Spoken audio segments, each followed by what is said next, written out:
The future of the corporate PPA market is very exciting. It's clearly growing very strongly. I mean, just in the last year, everything seems to be aligned for some quite strong growth in the UK, in Europe, and further afield. I think a lot of corporates that maybe were talking about it a year ago are now actually doing it, and that's across multiple sectors. The sectors that have been involved to date: technology, clearly, financial services, consumer products, pharma. But we're also seeing other sectors, and even the public sector now getting involved. So it's certainly a very strong and dynamic and growing market. Even though still small now, the growth rate is large.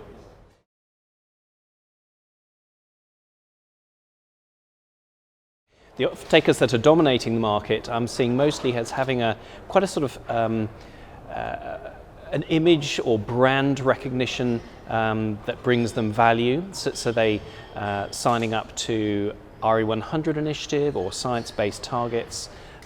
It's the corporates that are really sort of quite public-facing and very reputationally aware.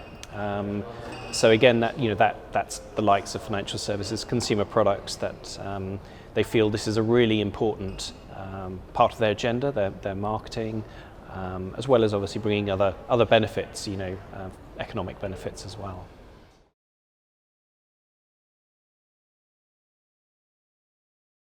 Yeah, the makeup of deals is changing.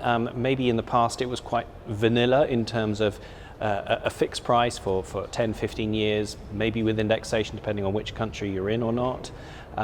Whereas now we're looking at more of a hybrid. In fact, the developers would like that as well. It gives them more of a sort of merchant upside benefit as well. So we're seeing hybrids in terms of maybe partly fixed and partly floating with the market. And that is both in terms of volume, part of their volume fixed, part floating, but also we're seeing hybrid in terms of time. So maybe starting out on a fixed price contract for 7 years and then the remainder on a floating basis. So yeah, it's not straightforward. It's not just clean-cut vanilla.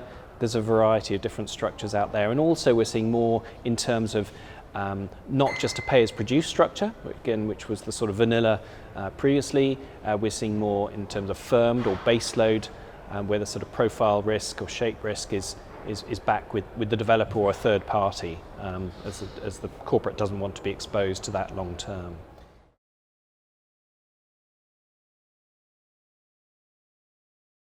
Yeah, I mean, EY is across the globe, working in many different countries, from Australia to the US to India to Ireland and here in the UK and Europe.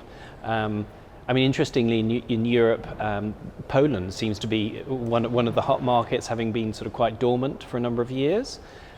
And then we have Southern Europe, Spain, Portugal, Italy, both growing strongly in terms of corporate PPAs, and I'm sure that trend will continue. I suppose the big question mark is with France and Germany. How soon will they take off and actually, really start competing with maybe some of the other countries in Europe for corporate PPAs?